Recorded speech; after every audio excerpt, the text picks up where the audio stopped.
The Testament of Reuben concerning thoughts. 1. The copy of the Testament of Reuben, what things he charged his sons before he died in the 125th year of his life. When he was sick 2 years after the death of Joseph, his sons and his sons' sons were gathered together to visit him. And he said to them, My children, I am dying, and go the way of my fathers. And when he saw there Judah, and Gad, and Asher, his brethren, he said to them, Raise me up, my brethren, that I may tell to my brethren and to my children what things I have hidden in my heart, for from henceforth my strength fails me. And he arose and kissed them, and said, weeping, Hear, my brethren, give ear to Reuben your father, what things I command you. And behold, I call to witness against you this day the God of heaven, that you walk not in the ignorance of youth, and fornication wherein I ran greedily, and I defiled the bed of Jacob my father. For I tell you that he smote me with a sore plague in my loins for 7 months. And had not Jacob our father prayed for me to the Lord, surely the Lord would have destroyed me. For I was 30 years old when I did this evil in the sight of the Lord, and for 7 months I was sick even unto death. And I repented for 7 years in the set purpose of my soul before the Lord. Wine and strong drink I drank not, and flesh entered not into my mouth, and I tasted not pleasant food, mourning over my sin, for it was great. And it shall not so be done in Israel. 2. And now hear me, my children, what things I saw in my repentance concerning the 7 spirits of error. 7 spirits are given against man from Beliar, and they are chief of the works of youth. And 7 spirits are given to him at his creation, that in them should be done every work of man. The first, 1 spirit, is of life, with which man's whole being is created. The second, 2 spirit, is of sight, with which arises desire. The third, 3 spirit, is of hearing, with which comes teaching. The fourth, 4 spirit, is of smelling, with which taste is given to draw air and breath. The fifth, 5 spirit, is of speech, with which comes knowledge. The sixth, 6 spirit, is of taste, with which comes the eating of meats and drinks, and by them strength is produced, for in food is the foundation of strength. The seventh, 7 spirit, is of begetting and sexual intercourse, with which through love of pleasure sin also enters in. Wherefore it is the last in order of creation, and the first of youth, because it is filled with ignorance, which leads the young as a blind man to a pit, and as cattle to a precipice. 3. Besides all these, there is an 8th and 8th spirit of sleep, with which is created entrancement of man's nature, and the image of death. With these spirits are mingled the spirits of error. The first, 1, the spirit of fornication, dwells in the nature and in the senses. The second, 2, spirit of insatiateness in the belly. The third, 3, spirit of fighting in the liver and the gall. The fourth, 4, is the spirit of fawning and trickery, that through over-officiousness a man may be fair in seeming. The fifth, 5, is the spirit of arrogance, that a man may be stirred up and become high-minded. The sixth, 6, is the spirit of lying, in perdition and in jealousy to feign words, and to conceal words from kindred and friends. The seventh, 7, is the spirit of injustice, with which are theft and pilferings, that a man may work the desire of his heart, for injustice works together with the other spirits by means of craft.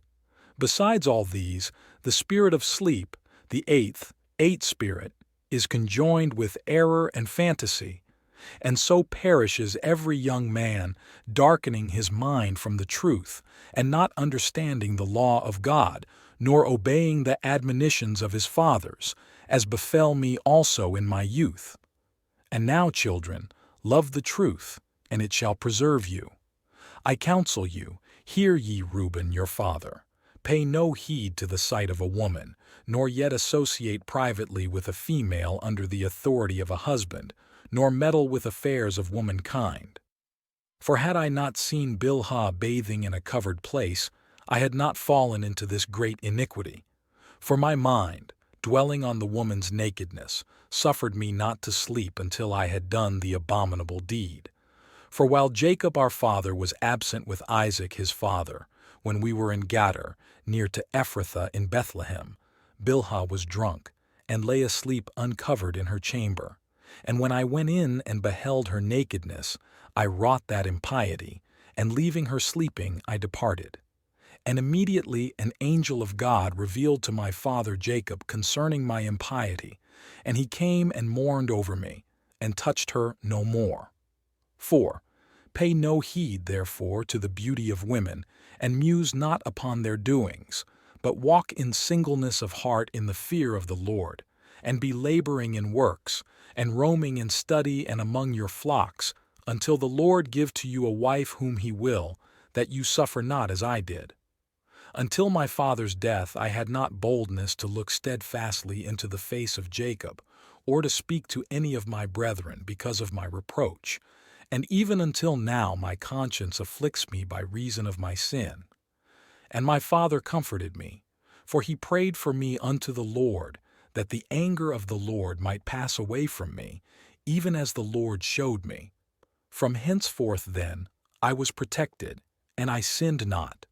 Therefore, my children, observe all things whatsoever I command you, and you shall not sin.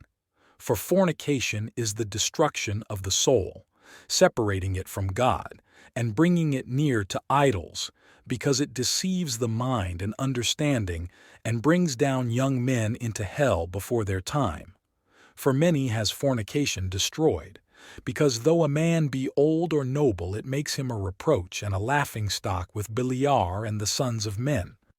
For in that Joseph kept himself from every woman, and purged his thoughts from all fornication, he found favor before the Lord and men. For the Egyptian woman did many things unto him, and called for magicians, and offered him love potions, and the purpose of his soul admitted no evil desire. Therefore the God of my fathers delivered him from every visible and hidden death. For if fornication overcome not the mind, neither shall Beliar overcome you. 5.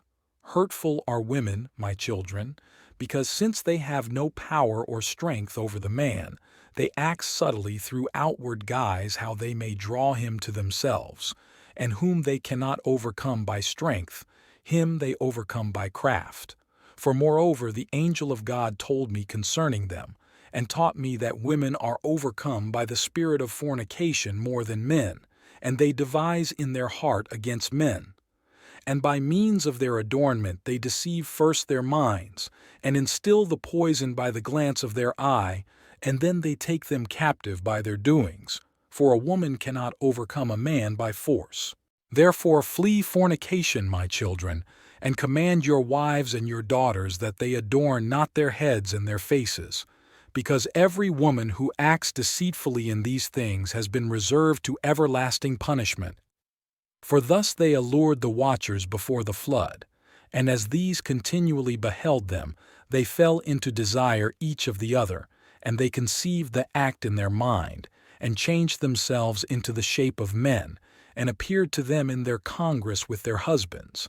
And the women, having in their minds desire toward their apparitions, gave birth to giants, for the watchers appeared to them as reaching even unto heaven.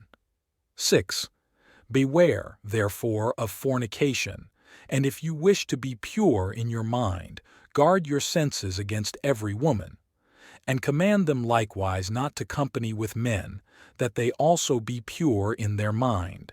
For constant meetings, even though the ungodly deed be not wrought, are to them an irremediable disease, and to us an everlasting reproach of Beliar. For fornication has neither understanding nor godliness in itself, and all jealousy dwells in the desire thereof. Therefore you will be jealous against the sons of Levi, and will seek to be exalted over them. But you shall not be able, for God will work their avenging, and you shall die by an evil death.